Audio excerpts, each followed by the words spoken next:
കാലടി കുറച്ച് ഉയർന്ന ഭാഗത്താണ്, നെടുങ്കണ്ടം ഭാഗത്താണ്. ഇവിടെ വെള്ളം 5 ദിവസമായി വെള്ളം കിട്ടാത്ത മേഖലയാണ്. ഇത് ഇവിടെയുള്ള നെടുങ്കണ്ടത്തെ അങ്ങാടിയാണ്. ഇവിടെ വെള്ളം കിട്ടാത്തതുകൊണ്ട് ആരും ജോലിക്കൊന്നും പോകുന്നില്ല. ഇവിടെ ഒരു കട പ്രവർത്തിക്കുന്നു, അദ്ദേഹത്തിന് കുഴൽക്കിണറുണ്ട് ആ കട. അതുകൊണ്ട് ഇവർ അത്യാവശ്യം ഭക്ഷണം കഴിച്ചു പോകുന്നു എന്ന് മാത്രം. ബാക്കി ഭൂരിഭാഗം ഏരിയയിലും ഈ മേഖലയിൽ നിരവധി വീടുകൾ. ചേട്ടാ, എത്ര ദിവസമായി വെള്ളം കിട്ടാത്ത ഇവിടെയൊക്കെ? ഇവിടെ 5 ദിവസമായി. കുടിക്കാനും വെള്ളമില്ല, കുളിക്കാനും വെള്ളമില്ല, പ്രാഥമിക ആവശ്യങ്ങൾ നടത്താൻ പോലും ഒരു തുള്ളി വെള്ളമില്ല. ജോലിക്ക് പോകാൻ പോലും പറ്റാത്ത സിറ്റുവേഷനിലാണ് ഇപ്പം ഇത് ഇരിക്കുന്നത്. ഇപ്പം ഇവിടെ നിന്ന് ഈ കടയിൽ നിന്ന് ഒരു 4 കുടം വെള്ളം കിട്ടി. അതുകൊണ്ട് വെച്ച് ഉള്ളത് കഴിഞ്ഞിട്ട് ജോലിക്ക് പോകാൻ വേണ്ടി നിൽക്കുകയാണ്. ഇവിടെ ഈ വാട്ടർ ടാങ്കറിൽ വെള്ളം എത്തിച്ചിരുന്നു ഏതെങ്കിലും സമയം? ഇല്ല, ഇവിടെ വെള്ളം ഉള്ളിടത്ത് മാത്രം കൊണ്ടുവന്ന് കൊടുത്തിട്ട് പോയി. ബാക്കി അവരിപ്പം കൊണ്ടുവരും, പാത്രം എടുത്ത് വെച്ചേക്കെന്ന് പറഞ്ഞു. ആരെയും ഇതുവരെ ഈ നിമിഷം വരെ കാണാനില്ല.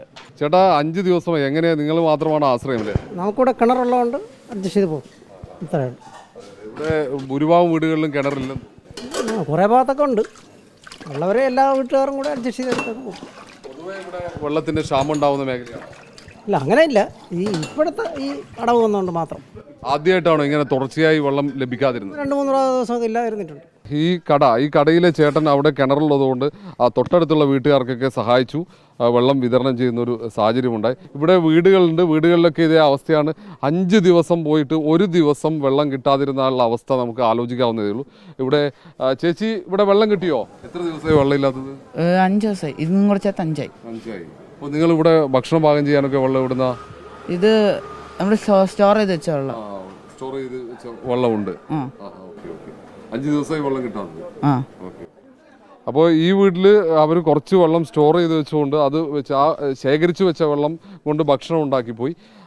പക്ഷേ എല്ലായിടത്തും അതല്ല. ചേച്ചി, വെള്ളം കിട്ടിയോ? ഇല്ല, ഞങ്ങൾക്ക് ബുദ്ധിമുട്ടുണ്ട്.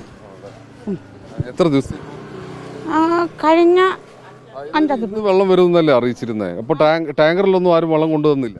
ഇല്ല, ടാങ്കിൽ ഇതിൽ ഒരു പ്രാവശ്യം കൊണ്ടുവന്നു. നമുക്ക് ആർക്കും കിട്ടിയില്ല. പക്കത്ത് തന്നിട്ട് അവരവർ കൊണ്ടുപോയി. അപ്പോൾ നിങ്ങൾ എങ്ങനെ ഭക്ഷണമൊക്കെ ഉണ്ടാക്കുന്നത്? പക്ഷെ ഞങ്ങൾ ഹോട്ടലിൽ നിന്ന് വാങ്ങണം. ഇത്ര ദിവസം ഹോട്ടലിൽ നിന്ന്? അതെ, ഇന്നലെ വരും ഹോട്ടലിൽ. ഇന്നത്തെ കാര്യം അറിയില്ല. ഇവരൊക്കെ ഹോട്ടലിലെ ഭക്ഷണം ആശ്രയിക്കേണ്ട ഒരു സാഹചര്യമാണ്. വല്ലാത്തൊരു അവസ്ഥയാണ്. ഇപ്പോൾ നിങ്ങൾ എല്ലാവരും ഈ ഹോട്ടലിനെ ആശ്രയിക്കുക? എല്ലാവരും ഹോട്ടലിൽ നിന്ന് തന്നെ വാങ്ങിക്കുന്നത്. മക്കൾക്കൊക്കെ വെള്ളം കുടിക്കാനുള്ള വെള്ളമൊക്കെ? ഞാൻ അവിടെ ഒരിടത്ത് കിണറുണ്ടായിരുന്നു, അവിടെ പോയി എടുത്തുകൊണ്ട് വന്നു. പിന്നെ അപ്പുറത്തും അവിടെയും കിണറുണ്ട്. എല്ലാവരും കിണറിൽ നിന്ന് തന്നെ എടുത്തത്. വേറെ വെള്ളമൊന്നും കിട്ടിയില്ല. ഇല്ല, ടാങ്കറിലൊന്നും വെള്ളം ആരും കൊണ്ടുവന്നില്ല. അങ്ങ് താഴോട്ടാണ് കൊണ്ടുപോയത്. അവിടെയൊക്കെ പൈപ്പിൽ വെള്ളം വന്നു. ഇപ്പോൾ ഒരിടത്ത് വന്നു, അങ്ങ് താഴെ കാലടിയിലെ ഒരു സൈഡിൽ വന്നിട്ടുണ്ട്. വാട്ടർ ടാങ്കിൽ ആദ്യത്തെ ഒരു ദിവസം കുറച്ച് വെള്ളം വിതരണം ചെയ്തു എന്നല്ലാതെ അതിനപ്പുറത്തേക്ക് ഒരു തരത്തിലും വെള്ളമുണ്ടോ എന്ന് ഉറപ്പുവരുത്തുന്ന നടപടികൾ പോലും അധികൃതരുടെ ഭാഗത്തുനിന്ന് ഉണ്ടായില്ല എന്നാണ് ഇവരുടെ വാക്കുകളിൽ നിന്ന് വ്യക്തമാകുന്നത്.